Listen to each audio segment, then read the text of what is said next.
Welcome back to the disturbing part of the internet, episode 4. This time we'll look at 3 very interesting and exciting topics.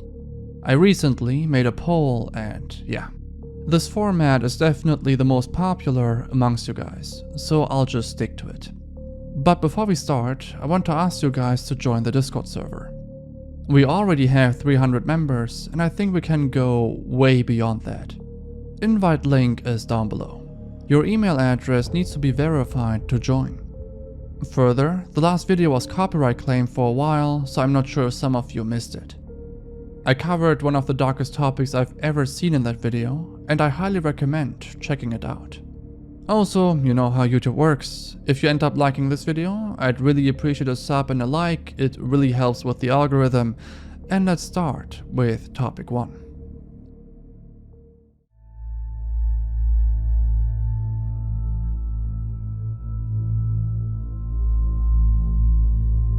So this one was recommended by ArtSweetheart0 on my subreddit.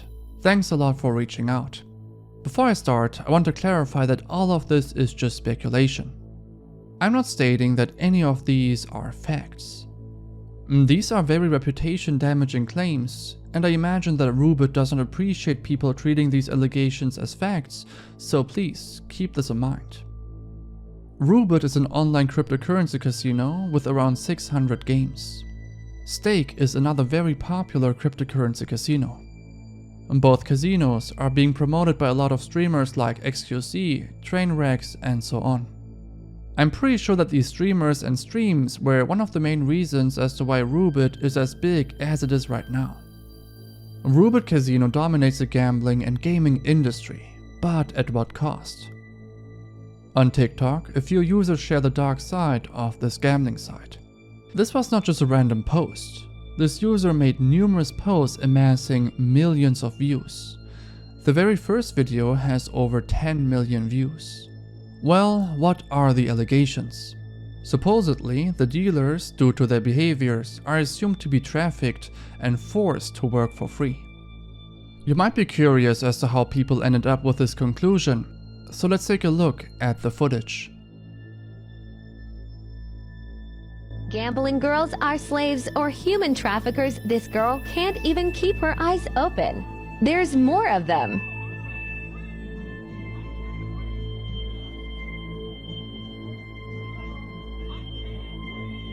She keeps blinking because she's so tired. She can't even keep her eyes open. She's sleeping. She looks exhausted. This is weird. People in the comments were expressing their concern with the entire situation. There are numerous videos where the dealers almost pass away. The next few videos are a bit more significant. Let's take a look.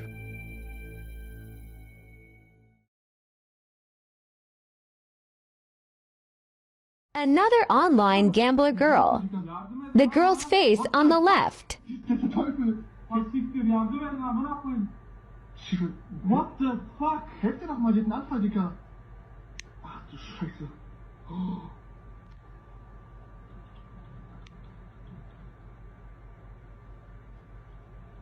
Yardım edin ona.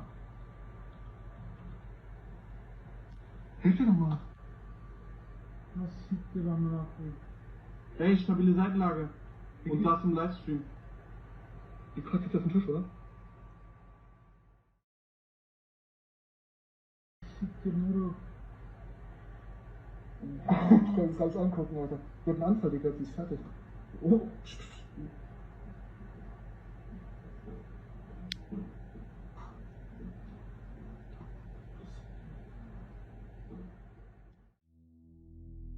Someone in the comments also states that the girl next to her would have gotten up to help her if they weren't controlled or forced to keep working. Someone else also says that they were skeptical at first, since the first video only showed a dealer being exhausted and tired, but these clips changed her mind. The TikTok account posting these videos posted a bunch more.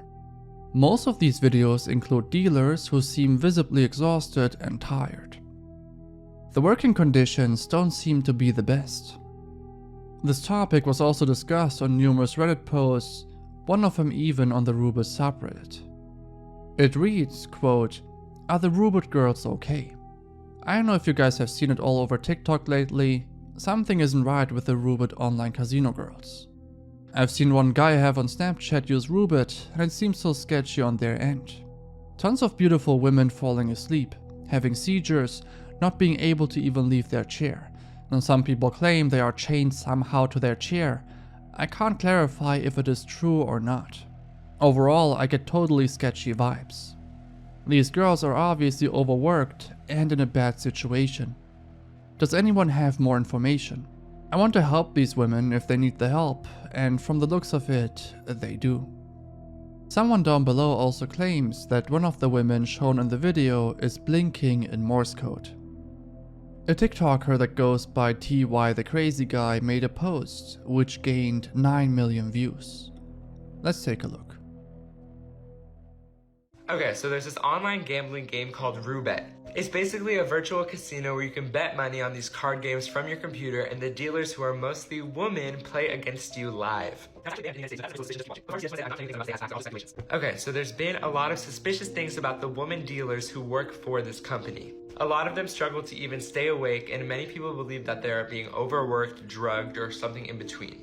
Now, the next video I'm going to show you may be disturbing for some people, so this is just a little warning. Well, someone was live streaming themselves playing, and they literally caught their dealer passing out. And if you look in the corner, you can see the other girl panicking and looking very anxious. Now, what's very offsetting about this video to me is that a bunch of men had to come and literally drag her out, but not just her, they dragged her on her chair, which made a lot of people, including me, really suspicious that they're forcing these women to work and tying them to the chair so that they can't leave. I mean, why else would they have to drag the chair off with her? It's like she's attached to it. Well, a video of this woman who did not look okay was posted on this TikTok account, and someone commented that she looked just like Lauren Spearer. And if you didn't know, she's a college student who tragically has been missing since 2011.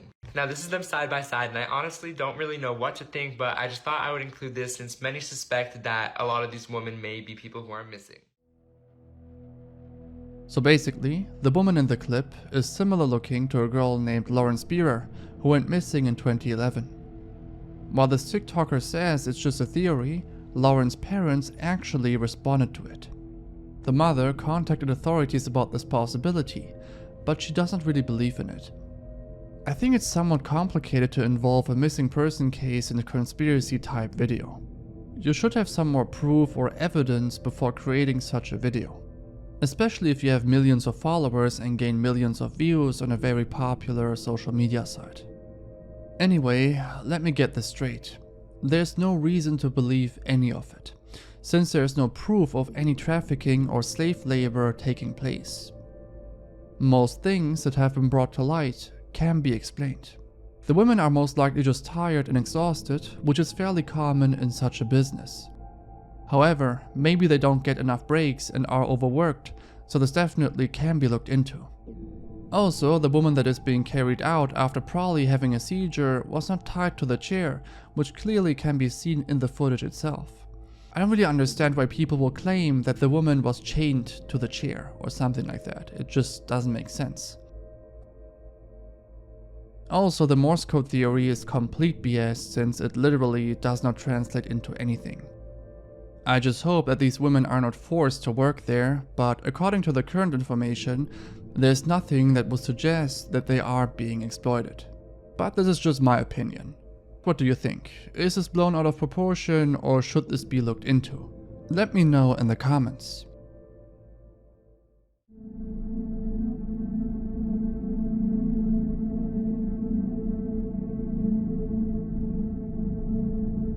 I've covered a few Reddit users by now that definitely had somewhat disturbing post histories.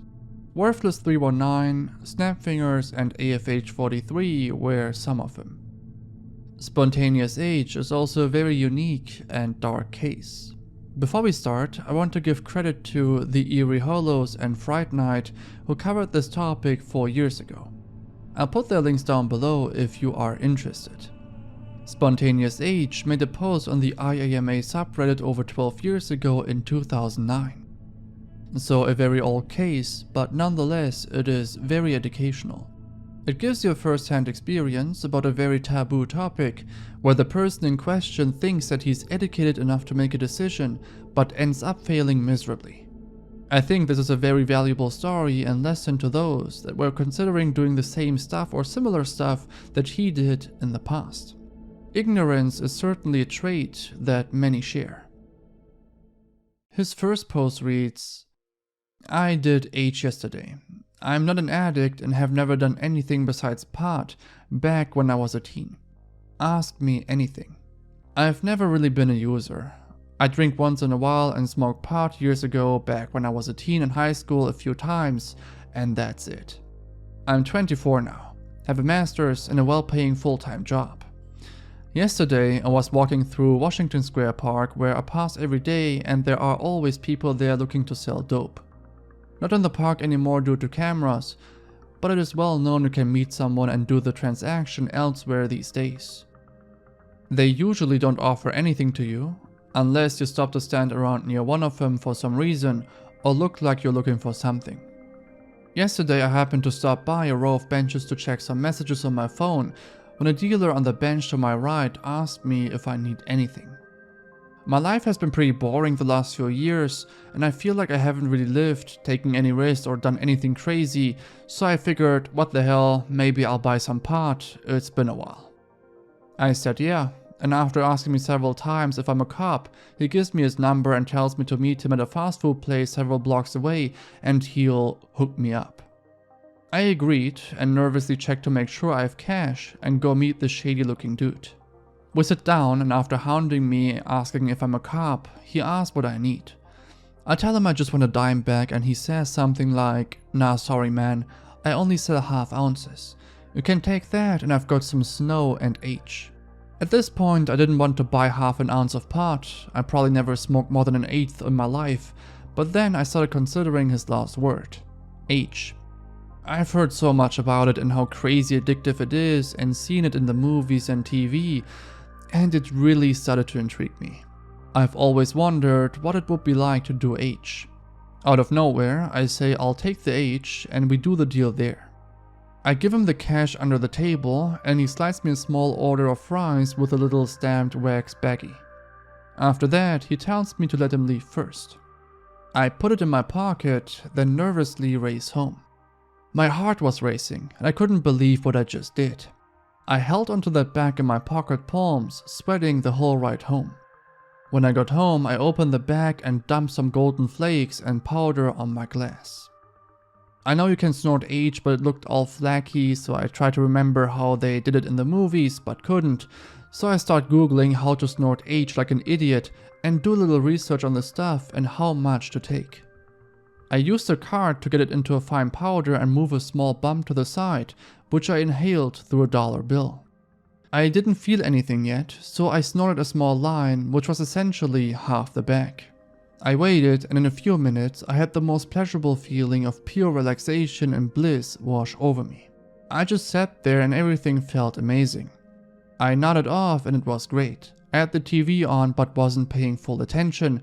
I must have sat around for 4 hours doing nothing but feel total pleasure. It was like a full body orgasm times 10 that kept going on and on. When I would nod off, it felt like I was in a pure conscious lucid dream-like state. Sometimes it felt like I was leaving my body. At this point I did the rest of it and stayed up all night and must have been high for 10 hours straight. I might have slept at one point, it's hard to tell the difference when you nod off and everything feels good regardless, just the feeling of being under a blanket was amazing. I was blown away by the power of this substance and just how orgasmic it felt. I never understood why people would use H before and got so hooked on them, but now I see why. I have the urge to do it again, but I will resist and not do it, at least not for a long time. I understand the addiction potential and how someone could easily tear apart their lives with this stuff. H is pure powdered pleasure. I actually feel proud of myself for having the balls to do something this crazy, and I feel like it was a valuable life experience and my window into another world and part of society. I will never forget this day. Now, ask me anything. So obviously this gained a bit of traction.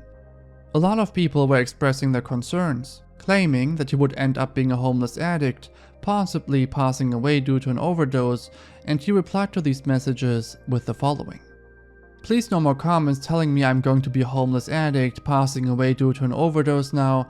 Don't lecture me with all of your misconceptions and lack of any real knowledge or experience about H.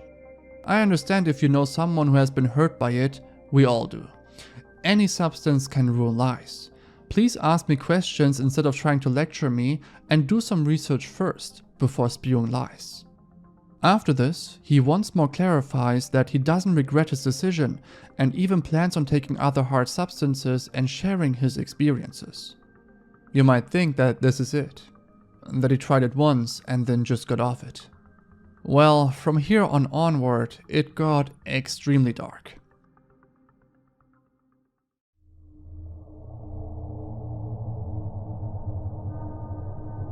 I won't read out all of his posts and comments, but rather summarize most of them.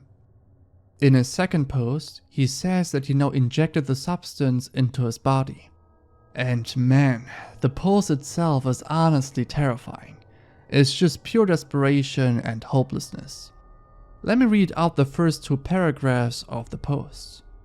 It reads, Wednesday night update. I'm still withdrawing, throwing up and sweating out gallons of sweat. I really want to use it and relapse right now. I know I shouldn't. These urges are so strong and overpowering. Please help me if you can before I get the chance to... 1000 comment update. Fuck my life. I wish I was trolling and this was all some elaborate lie. I was doing everything right. And somehow a rumor got out that I've been using and my girlfriend found out and she basically broke up with me last night, but is now putting the decision on hold. I have some serious unrelated business, work I need to attend to in 2 hours, and I don't know if I'll be in any state to be able to and be ready. I can't stop crying. Fuck H and my life. I guess I don't need to say that since H pretty much ruined my life for me in under 2 weeks. He also shares that he found a better guy that charges him way less for H and quotes someone else. It reads, take the best orgasm you've ever had, multiply by 1000, and you are still nowhere near H. Numerous people in the comments claimed that he's just a troll trying to receive some attention. He posted a picture of the tools he uses, and the pic seems legit. In one of his next posts, he says that he technically already passed away due to a fentanyl overdose and is currently in a psychiatric facility. Someone down below also picks up on his hypocrisy. Earlier, SpontaneousH was so ignorant of people telling him that he'll ruin his life by taking the substance, and he would get really hostile towards those people, calling them uneducated and unexperienced. This was one of his last posts. He stopped posting for 7 years. A lot of people thought that he might have relapsed again. However, he decided to make an update post after 7 years. He states that he has been completely clean ever since, and that he cannot even look back on his post history since this was a very rough journey for him. I never thought I'd ever say this, but next time, better listen to Reddit. Okay, no, but in all honesty, his post history was just crazy, and I'm glad that he managed to pull back.